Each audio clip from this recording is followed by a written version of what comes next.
Hey, what up, guys? It's Julie Vamps Bleeker, and on today's show, we got Jayy Evans in the building. Jay, what's good? What's goody, yo? What's up? You are a Westchester rapper. I like this. I am a New York rapper.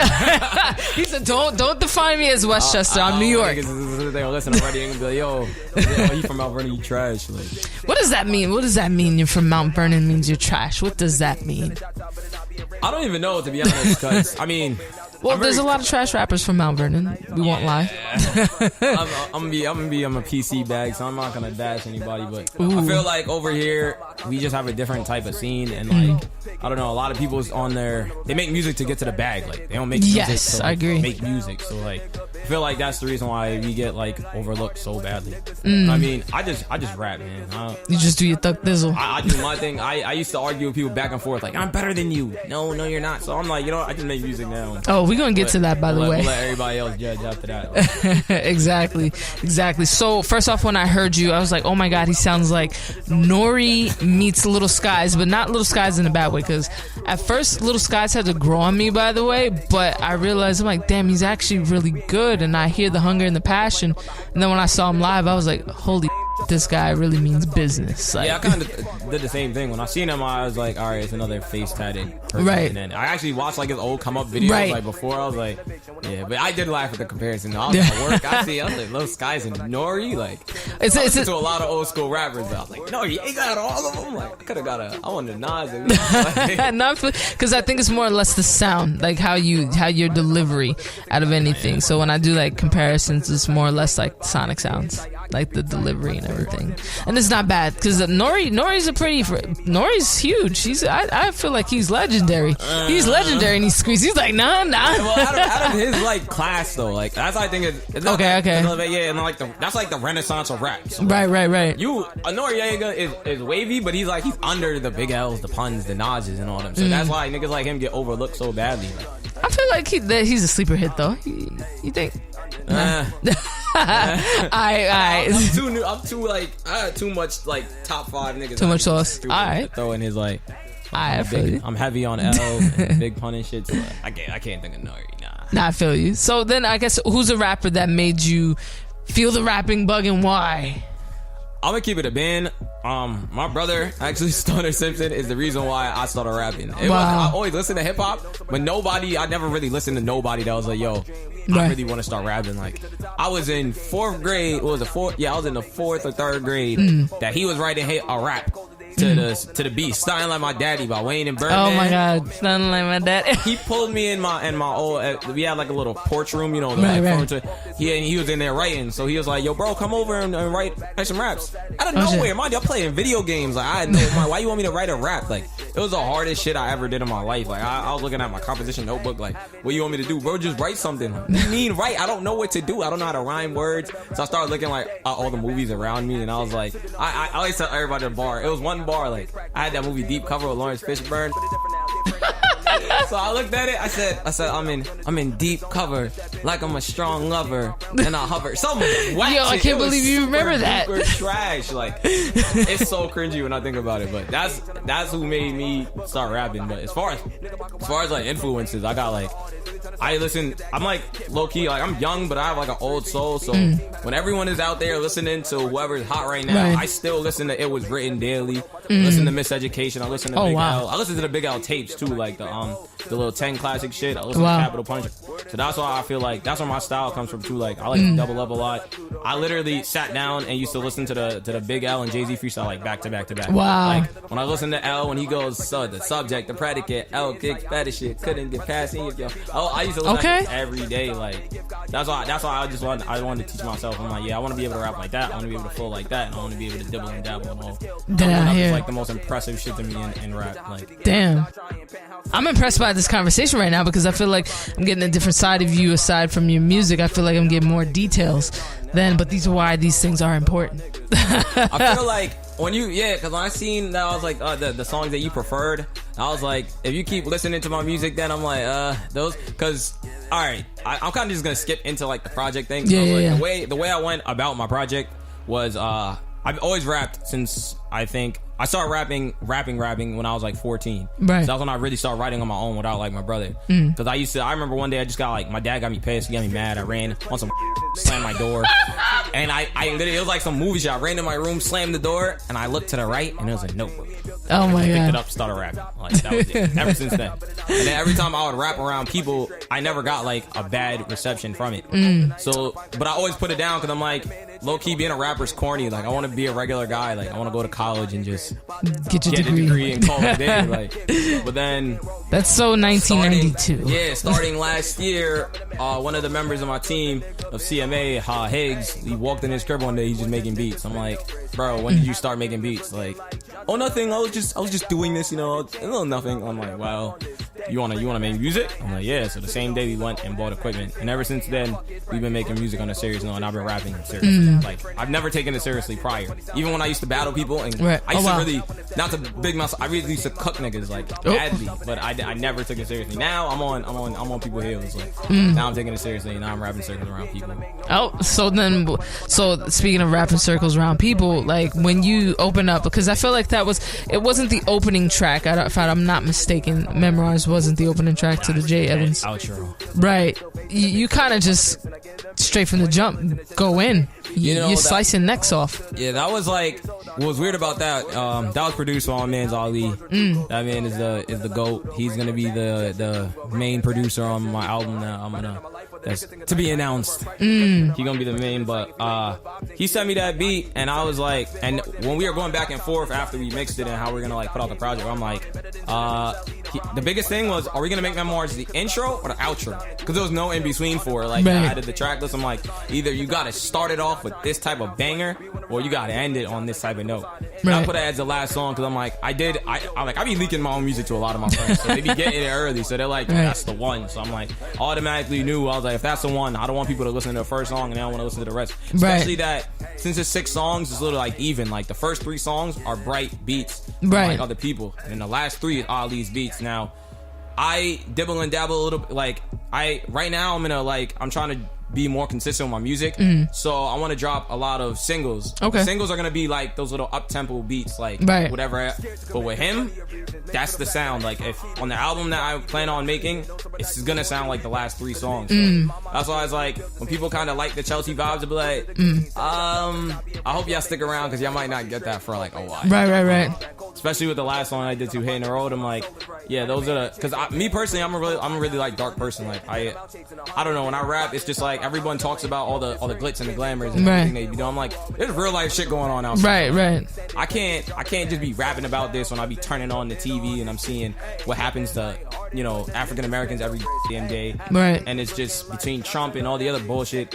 I grew up, my dad heavy on the Black Panther Party, heavy on Malcolm X. He used to shove that movie in my face like 20 times. Did you understand? So, growing up, my dad was always indulged in that, and I remember in school, I wrote probably like 20 papers on Malcolm X. Then I got involved. I started reading on Fred Hampton's and the Bobby Seals, and then I got Revolutionary Suicide in my room, or Huey Newton. So like, well, all that shit, I'm just like, nah, I always gotta rap about it. So between that and the struggles of real life, because I don't understand how people just always rap so happy all the time. I'm like, bro, like, you have real shit going outside, or just the people that be capping and like, bro, I know you in real life, like, right. I know you, bro. Like, that's not really happening. I mean, going into my project, I was like, that was basically a compilation of all the songs I made in a year. Right. Just like, these are the ones I'm gonna put out. And then for the first 3 songs, I know Chelsea Vibes, like, that's where I actually grew up, because I was born by like in the hospital by like Chinatown downtown. Right. So I lived there up until 2004 when my little sister was born. Okay. So then I came up here. And I went to school though at Guardian Angel in Manhattan up until 8th grade. So like down there the entire time, I was like, when I made that song, I've been always telling myself in my head, I'm like, yo, I want to make a song that resembles that area. Like, okay, so I thought you were, because I was like, I heard a couple of references, and I'm like, ain't they from Mount Vernon? I was like, I wasn't sure. Like my in the video too, like I got my best friend Kwame in there. I remember in the song he was talking about what like Chelsea Piers, who we always play ball at. Over by the Hudson. What girl? This girl Valerie that we used to go to school with. She's so fine. Shout out Valley. And I think that was it. Like I just wanted to catch that little atmosphere. Like I was like, yeah. It was nice. It was a nice little song. I felt like it was a good summer song. Yeah, a lot of people got that vibe too. Yeah, I felt like it was just a good. I felt like I just felt like it was a good intro and right. single just to give out there to the people. So I see what I did there because I listened to it on shuffle. So I threw it on. It's like my title account just shuffles everything, so nothing went in order. So that's what I was like. So I didn't listen to it in order. Everything literally came at random. So my first opener was Memoirs, and then I believe my closer was one. You have 2 features from Diana.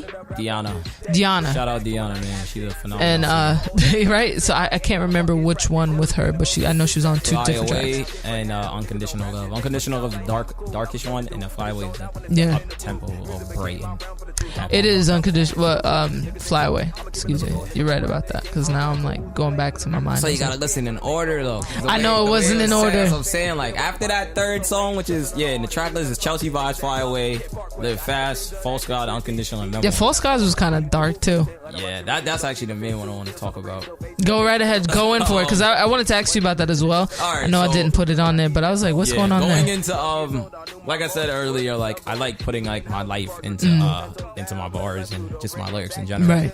So that's one thing music does for you. You feel me? Like you can always talk about the shit that you don't tell your everyday friends. Like my grandmother passed when I was like in 2012, I believe. When I was like, either 2011 or 2012. Mind you, now that song got inspired because my grandmother, she lived in England, right? But she was like a church-going woman her entire life, Jamaican church-going woman. Oh, you already know. Feel me? Like she walks everywhere. She was really healthy. She used to walk everywhere. She had a car, and mind you, the hill. She lives on a steep ass hill. Like it looks like you could tip over and just roll down the whole shit. Like she used to walk up that hill every day. Whatever shopping she did, like she was a healthy woman. Never smoked, didn't drink, none of that. I mean, the closest thing to alcohol was the rum cake. Like that was the closest thing she was getting to that. So I remember when I was like in 8th grade, she got diagnosed with cancer. Jesus. And then she sadly passed the year after.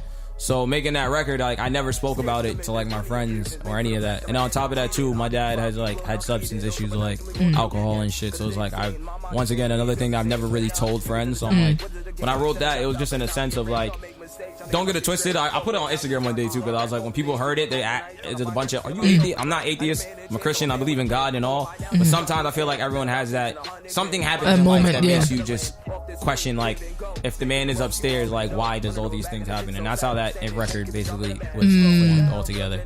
Wow, that's very deep. It was a little worse than what it was, but we had to tweak it a little bit. We were like, nah, you can't say that.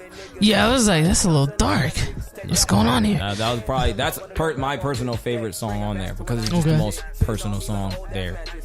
Okay. I definitely feel it. Yeah. I know Hitting the Road wasn't on the Jayy Evans. That's a separate single, right? Yeah, that was in my little rollout for like I'm gonna drop a single a week, even though I already fell off because I didn't drop a single this week. Yeah, I was like, because I know you were in a couple of tracks you were talking about going hard and stuff like that. I was like, and I was looking at the drop dates on everything. I was like, huh. Yeah, because like I don't know. Like, I'm not elaborate. Like my writing process is like really hard too. Like my friends like be laughing at it. They'll be like, "Yo, how you take so long to write a verse? Like it takes me like an hour, maybe 2 to get 116 down." Oh, wow. That's because I listen listening to so much different music. Because I don't want to listen to hip hop. I listen to R&B and all this extra stuff. And I watch battle rap like a lot. Okay. Like, I'm a heavy battle rap fan. Shout out Smack DVD, man. Hey. So like between them, I don't want to repeat nothing I've ever heard from anyone else. Okay. So every bar has to just be a bar that I know I thought of, and then it's like the memory bank of like, all right, I wrote this bar. Who do I know that said this bar? Right. So listening between battle rap and music, there's a lot of bars that's been said. Like, so that's why it'd be so hard for me to write down a 16. And that's why I'm like, my work, and on top of that, just financially, like, music costs a lot of money to just get get the beat, get it mixed, and all that, and get a session. So I mean, I'm trying though, because before I just wanted to just drop project after project, but I'm like, low key, I don't think that's gonna work. So I'm like, let's just give little singles here and there and see what sticks. Okay. So that kind of rolls me in because you've basically already answered almost all my questions.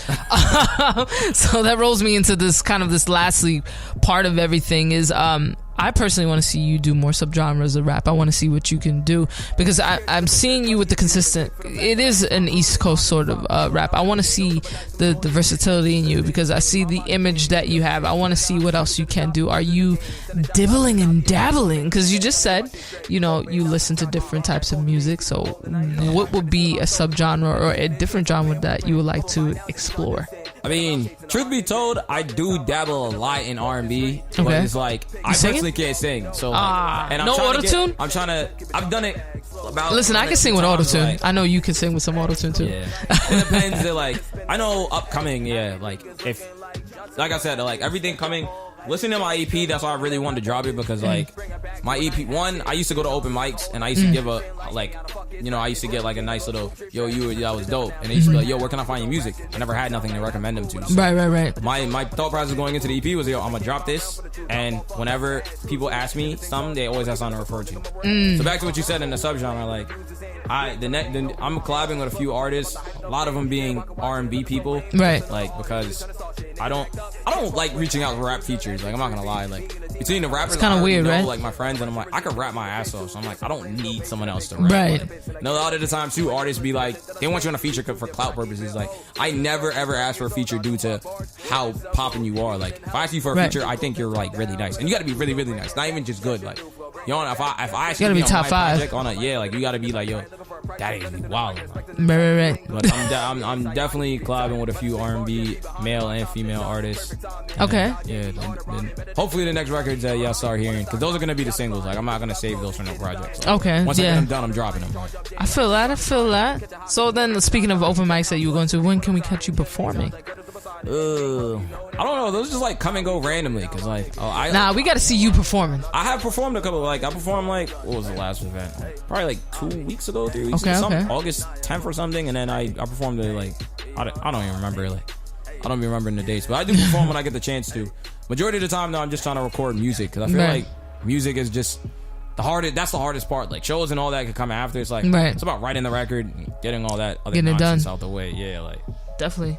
So then, like, basically, because like I said, you definitely answered all my questions kind of quick. So this is my favorite part of the show, but I want to see if you can spit a little something right after this. 5 fast facts about Jayy Evans. 5 fast facts. Comfortable, I think though. the biggest one is, one, I live a straight edge lifestyle. I don't drink or smoke. Oh, Never. wow. Like, never. Like, I'm 20 years old now. 2, Damn. I used to be a gaming YouTube commentator on YouTube. And I could see that. I could actually see that. Definitely, I used to be running it up on Call of Duty. And to this very day, the skills are still here. So if anybody wants to smoke, come holla at me. Dave, do you want to smoke? Hit Jayy Evans. My favorite TV show of all time is Angel. I Okay. feel like that show's mad significant to my life, low key.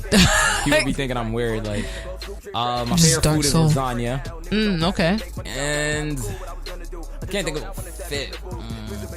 You got one in there. I don't know. I don't want to be boring. Like, I'll get my favorite rapper. My favorite rapper of all time is Eminem. Oh, okay. I will say this. I did hear a little bit of Eminem in there, like in your flow a little bit. Because I can't put it on, and I should have wrote it down. There was one song in particular. It might have been False Skies, actually, where I heard a little bit of like that edge that Eminem had back in the early 2000s, back in that Marshall Mathers. The upcoming LP. tracks I got is definitely a lot more. Like, Eminem. especially I just listen And to I love Kamikaze, and I'm just like, yeah, I could get in this bag. Because like I said, I mean, like between people I listen to, Right. my favorite rapper right now is Cole. Okay. And then, but like as far as like studying, like if I had to teach somebody else how to rap, I It'll would be give Eminem. them, and which is basically my own blueprint is M, Big L, Okay. Pun. I just really, like I said, I'm really a fan of the fast rapping. I'm really a fan of the doubles up. Like look at that nigga you expect to catch wreck on any cassette deck. I'm so ahead of my time. My parents haven't met yet. Like, Yo, and you're really good at that bet too, by the way. Crazy. Like, and Eminem is just flawless with it. So those are the people that like I look at to like, yo, I want to be able to rap like them. Like, even if you don't believe they're the best rapper due to substance or what their Right. subject matter is, I'm like, in the technical science of rapping, just rhyming words, to me, these were the best people that just put words together. Whether it be syllables, wordplay, any of that. those are them guys. Like, I say Eminem is definitely number one. I don't see anybody else who's f***ing with him on that level. I feel like Royce is slowly getting it. Not even slowly. Royce be he's with Eminem. So you got it on that one. I give people this though. As Eminem being my favorite rapper, Eminem is beatable though. Like, I feel like that's a conversation people need to get. I actually thought MGK could have. I do think MGK would have had a chance of beating him. His flow was just I couldn't rock with it because I feel like the people that didn't like MGK off of rap. Well, I look at it like, once again, it's like it's like playing 2K, right? Like, you got your archetypes, like what people. Yeah. So I'm like, all right, Eminem raps really well, right? I'm like, when it comes to multi-syllable rhyming, Eminem, but Machine Gun Kelly can also do that. I don't think a lot of people really listen to like all of Machine Gun Kelly. Yeah. Ask any of my friends in high school. I used to walk with my speaker hanging out of my pocket, bumping nothing but Lace Up and 100 Words and Running and Rage Pack. Those are the classic three mixtapes from Machine Gun Kelly. So I'm like, when you listen to that, then I'm like, all right, seen the fast flow? Machine Gun Kelly could do that. Bars, he's right there with you. He low-key matches Eminem on every type of I think note. it's just probably his delivery that's throwing me off a little. Yeah. I don't know why he slowed it down on Rap Devil too. That's why I was like, that's the only thing that made me mad about Rap Devil, because I was like, it was, but I also felt like it was strategic in a way, because he was like, I felt like that was a jab, and he was waiting for a response back to hit him harder. Yeah, it reminded me of Drake's, what was it, Charged Up, and then when Drake came back with Back to Back, I was like, yeah. Oh shit. It was an oh shit moment. I was really expecting like some rounds out of the Machine Gun, and then I watched the interview. No, I'm not responding. So, this is two of my favorite artists that could really go at it right now, but they just cop it. Also think Earl Sweatshirt, he called him out a few years ago. Okay. I think Earl Sweatshirt and Eminem I think Eminem would still beat him, but he would definitely, like, it wouldn't be like a walk in the park. Right. Okay. I feel that. So wait, hold on. So you were just talking about having some bars on deck. Do you got some bars on deck for us? Yeah, I definitely do. Alright, get to it. We in the JVB lounge right now. Real quick. So I forgot to plug in also one of my favorite artists influences, Ab-Soul. Ab-Soul is super nice. Like, when it comes to like entendres and stuff, like, yeah, I don't think people like really fuck with him, and it's just annoying too, because a lot of people in the TDE camp like, Kendrick is the best. I'm like, lyrically, Ab-Soul is the best, hands down. It's not even like a debatable. Like, Ab-Soul is really that guy. Go listen to that Long Term too, and y'all will understand what I'm talking about. You got verses on deck. Go right ahead. I said, look, let me take y'all back. Back then, when the love was unconditional, and back then, when niggas did it off principle, putting my pride to the side to see my niggas rise. But niggas don't work, want a free ride. Snakes in your face and them niggas say hi. Never did it for a like and a share. When it come to pens, niggas don't compare. I'm trying to make it through on my own too. Use everything that I showed you. Look, use the pain that I go through. What I'm saying, I hope it'll hold you. If I don't make it home at night, tell my mama it'll be alright. Stressing herself on how the bills paid. Trying to take us out, she forget them days. I've been trained to go, even when support at an all-time low. Which goes to show you only have your back, so let them niggas know you don't owe shit. Just stay focused. Curve them bitches that just now notice. They ain't see the grind of the time that the days locked up in your room. Because you rather be in there than see your pops drunk at noon with depression at an all-time high. And you don't do drugs so you can't get fried. Trying to find a fix or a way to get by. Still trying to figure out who am I. Oh, okay, Jayy Evans. Okay, Jayy Evans. I might have to start a battle underground on my podcast. That's an album exclusive verse too. For shoot! Exclusive, dropping them bombs. Boom, boom, boom, boom, boom, boom. Jayy Evans, thank you so much for dropping in. I appreciate you so much, and I can't wait for you to drop some more stuff. By the way, I definitely am. I'm gonna be way more active. Like I said, I'm gonna try to drop it. And I'm gonna be watching 2 singles a month. If I don't go every week, you're definitely gonna get 2 singles a month. I feel some that. more visuals and content and all that extra shit. Absolutely. And where can everybody follow you? And bless you. Where can everybody follow you and get your music? My music is on all streaming platforms. That's another thing too, like I said, with consistency. I'm putting my shit on SoundCloud now. Before I was being bougie, I was like, nah, I'm only Apple Music and all that other shit. But now my shit's going on SoundCloud too. So for my free 99 niggas out there, feel me? It's gonna be on SoundCloud. Jayy Evans, JAYYEVANS. Same thing for my Instagram too. JAYYEVANS with 2 underscores. Hey. Yeah, I'm everywhere, man. I plan on dropping an album either Actually, I'm not gonna give a time frame because niggas gonna hold me to it. But I'm planning on dropping an album. I'm definitely trying to get an album next year. I know it's gonna be done. I just want to go about the marketing in a different way. Like, okay. Because I definitely I was kind of discouraged when I dropped my EP. I'm like, not much people heard it as I wanted it to. I feel that. All right, thank you so much, Jayy Evans. No problem, man. Whoever comes on this show, get your bars up. You heard? Get your for real though.